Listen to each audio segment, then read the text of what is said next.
एक भुयारी प्रवास भाग 35. शैवाक आईला देवपूजेत मदत करून स्तोत्र बोलून आईला नमस्कार करून तो आपल्या बाबांजवळ आला. त्यांना नमस्कार केला. त्यांनाही सुखद धक्का बसला होता. कुठे तो पारावर बसून गप्पा मारणारा, थोडीशी घेणारा आणि आईबाबांचं काहीच न ऐकणारा शैवाक आणि आता हा गुणी शैवाक त्यांना एकदम भरून आलं. त्यांनी शैवाकला हाताला धरून जवळ घेतलं. किती गुणी झालास रे, एवढं कोणी चांगलं घडवलं रे तुला? आमचीच नजर लागेल की काय अशी भीती वाटते मला.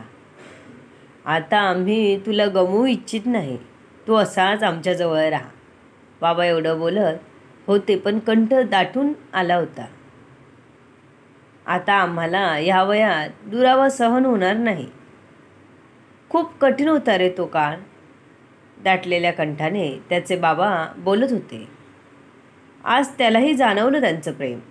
हेच तो कधी ओळखू शकला नव्हता. ही फक्त आणि फक्त गुरुवर्यांची कृपा, बाकी काही नाही. आज जर तो इतका वेळ त्याच्या बाबांच्या मिठीत स्थिरावला हे फक्त त्यांच्यामुळेच साध्य झालं. इतक्यात आई आली. ती या दोघांना बघून खुश झाली. झालं का भेटून बापलेकांचं? तिने प्रेमाने विचारलं. तेव्हा कुठे दोघेजण एकमेकांच्या मिठीतून बाजूला होत हसले. हो, आता बाळू आला तर घर कसं भरल्यासारखं वाटतं. एक तो नव्हता तर घरावर अवकाळा पसरल्यासारखी वाटायची. अनंतराव हसून म्हणाले. उद्या सर्वांना आपण सांगू. तसेच पोलीस चौकीत पण केस मागे घेऊ, आई म्हणाली. कारण काय सांगणार? असं सहजासहजी केस मागे घेता येत नाही, शैवाक थोडा चिंतेने म्हणाला. हां, आपल्याकडे आहेत माणसं, विचारू त्यांना, मगच जाऊ चौकीत, शैवाकचे बाबा त्याला म्हणाले. आई जेवण करायला गेली तसा शैवाक स्वयंपाकघरात गेला. तिथे त्याला पुन्हा बघून आईला तर चक्कर यायची बाकी होती. आता सांगू नकोस तुला जेवणही बनवता येतं म्हणून, शैवाकच्या आई त्याला बघून म्हणाले. हो आई, बरोबर ओळखलंस. मी आता जेवण बनवून तुम्हाला आज जेवू घालणार आहे. हे ऐकून तर आईचं तोंडच उघडं राहिलं. तिला विश्वासच बसत नव्हता. शैवाक आणि जेवण बनवणे हे समीकरणच तिला पटत नव्हतं. काय, तुला जेवण बनवता येतं? आईने प्रश्नार्थक नजरेने त्याच्याकडे बघितलं. हो ग आई, पण मी सांगण्यापेक्षा तू स्वतः अनुभव घेऊन बघ. माझ्या हातचं जेवण खाऊन बघ कसं वाटतं तुला, शैवाक आईला म्हणाला. खरंच? आईला आश्चर्य वाटत होतं. हो मग, आता तू फक्त मला थोडी मदत कर. कुठे काय ठेवलंय ते मला सांगत जा, शैवाक आईला म्हणाला. आपल्या आईबाबांना तो सुखद धक्के देत होता. त्यांना हा आनंद भास तर नाही ना असं वाटू लागलं होतं. शैवाक, तू खरंच आला आहेस ना, की हा आमचा सगळा भास आहे? आईने न राहून विचारलंच शैवाकला. शैवाक मात्र यावर मन मोकळेपणाने हसला. काय ग आई, मी आलोय खरंच ग, बघ. शैवाकने तिचे दोन्ही हात पकडत स्वतःच्या गालाला लावले. आईने त्याच्या गालाला हात लावत त्याच्या अलगद कपाळावर ओठ टेकवले. केवढं समाधान होतं त्यात. शैवाकला आज जाणवलं ते. आपल्या माणसांच्या निरपेक्ष प्रेमाची जाणीव व्हायला आपल्याला दूर जावं लागतं. इतके दिवस आईबाबा करत असलेले कष्ट, प्रेम कधी दिसलंच नाही. विचार करतच तो जेवण बनवू लागला. आई, मला थोडी मदत लागेल. मला या भाज्या तेवढ्या कापून दे ना. त्याने आईला आपल्या मदतीला घेतलं. आईही आनंदाने त्याच्यासोबत काम करत होती. रोज तर ती एकटीच करायची सर्व, पण आज तिचं लेकरू करत होतं आणि ती त्याला मदत करत होती. नशीबच म्हणावं लागेल तिचं. बाबा कधी नव्हे ते स्वयंपाकघरात येऊन माय लेकरांची जेवण करण्याची गडबड बघत उभे होते. त्यांच्याही नकळत डोळ्यात पाणी जमा झालं होतं. इतका वेळ जेवण बनवण्यात मग्न असणारे मायलेकांचा लक्ष तेव्हा गेला जेव्हा त्यांनी थोडा घसा खाकरला. पुन्हा घर हसत होतं. पुन्हा नव्याने नाती उमलत होती, जवळ येत होती. शैवागचं आयुष्य तर अगदी विरुद्ध झालं होतं. देवाला कधी नमस्कार पण न करणारा शैवाग नामस्मरणाच्या जोऱ्यावर एक शक्ती प्राप्त करू शकला होता. जेवण झालं तसं सर्व जेवायला बसले. छान गप्पा मारत जेवले. इतके दिवस शांत झोप नसलेले आई बाबा तर दुसऱ्या क्षणाला झोपले. शैवाग जागा होता. डोळ्यासमोर कुटीतील सर्व दृश्य येत होतं. सुशीला झोपली असेल का? इतके दिवस आपण तिथे होतो.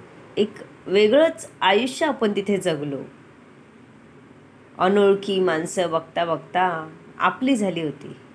आपण स्वप्नात पण कधी विचार केला नव्हता की पूर्वजन्मीचं काही आपल्या समोर येईल असं. त्याला विचार करता करताच कधीतरी झोप लागली. नेहमीप्रमाणे पहाटे 4ला जाग आली. तो उठला, आंघोळी केली आणि देवघरात पोहोचला. सर्व देवघर पुसून साफ केलं. मंत्र म्हणत त्याने पूजा केली.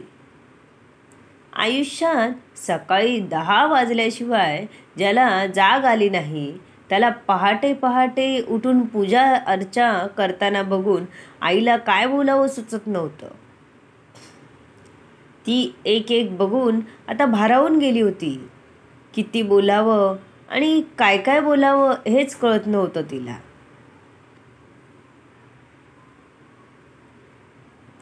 सुशीला शैवागच्या घरून आल्यापासून गप्पच होती. तिला शैवागची खूप प्रकर्षाने आठवण येत होती. ती मंदिरात जाऊन बसली तरी मनात सारखे विचार शैवागचेच येत होते. नामस्मरण तर होतच नव्हतं. पूजा पाठमध्येही तिचं म्हणावं तितकं लक्ष नव्हतं. आल्यापासून गुरुवर्य तिला बघत होते. तिचा चेहरा एकदम उतरला होता. सुशीला, बाळा अशी उदास राहू नकोस. तुला असं बघून आईबाबांना काय वाटेल? शैवाग आपल्या घरी खुश आहे. खूप दिवसांनी तो आज आपल्या घरी गेला आहे. आईबाबांचा प्रेम बघून तो खूप खुश आहे. त्याचा विचार नको करूस. तो लवकरच येईल परत. गुरुवर्य तिला डोक्यावरून हात फिरवत म्हणाले. तिने उदय लीलावतीकडे बघितलं. तिला जाणवलं आपण आल्यापासून फक्त शैवागचाच विचार करत आहोत. आईबाबांचा विचार केलाच नाही. ती उठून लीलावतीकडे गेली व अलगद तिच्या मांडीवर डोकं ठेवून राहिली. लीलावतीही काही न बोलता तिच्या केसातून हात फिरवत तिला थोपटत होती. तिला माहीत होतं सुशीलाला शैवागची आठवण येत आहे. आल्यापासून तो एकही दिवस इकडे तिकडे गेला नाही. कुठूनही आलं तरी शैवाग कुटीतच असायचा. त्यामुळे बाकीच्यांनाही त्याची कमी जाणवत होती. त्यामुळे तिला ती जास्त जाणवणार हे लीलावतीला माहीत होतं. म्हणूनच तिने फक्त प्रेमाने तिच्या केसात हात फिरवायचं ठरवलं होतं, काही न बोलता.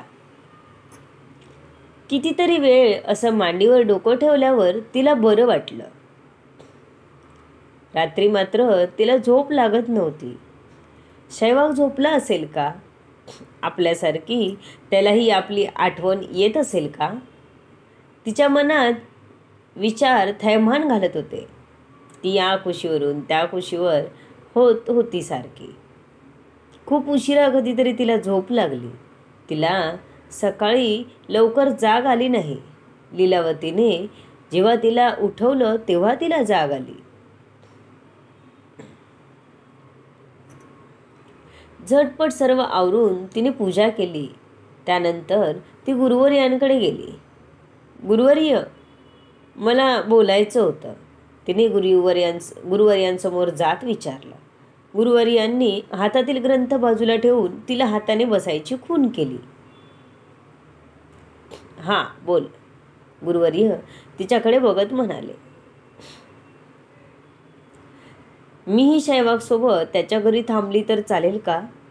सुशिलाचा बोलता बोलताच एकदम कंठ दाटून आला. गुरुवर्य थोडा वेळ काहीच बोलले नाहीत. सुशिला, अगं एवढं भावूक होऊन नाही चालत. तू लहान आहेस हे मान्य आहे, पण काही गोष्टी ह्या आपल्याला भावनेतून करून नाही चालत. तुझ्या मनावर तुला ताबा ठेवावाच लागेल, गुरुवर्य शांतपणे बोलले. तसे सुशिलाच्या डोळ्यातून अश्रू वाहू लागले. तिला अजूनपर्यंत कोंडून ठेवलेले अश्रू आता गुरुवर्यांचं बोलणं ऐकून थांबवता आले नाही. तिला मनसोक्त रडू देऊन गुरुवर्य म्हणाले, तू त्याला जाऊन भेटू शकतेस. गुरुवर्य हे म्हणाले तसं सुशिलाला बरं वाटलं. जरी राहायची संमती मिळाली नसली तरी ती त्याला भेटू शकणार होती. हा आनंदही तितकाच होता. तिने आपले डोळे पुसले आणि गुरुवर्यांना नमस्कार केला व कुटी बाहेर पडली. पहिलं काय केलं असेल तर तिने शैवागचं घर गाठलं. त्याला अंगणात बघून तिला खूप आनंद झाला होता. दृश्य रूपात येऊन तिने शैवागला आवाज दिला. तिला बघून शैवागलाही तितकाच आनंद झाला होता. बघूया काय होते पुढच्या भागात. कसा वाटला भाग नक्की सांगा. लाईक, कमेंट व शेअर करा. धन्यवाद.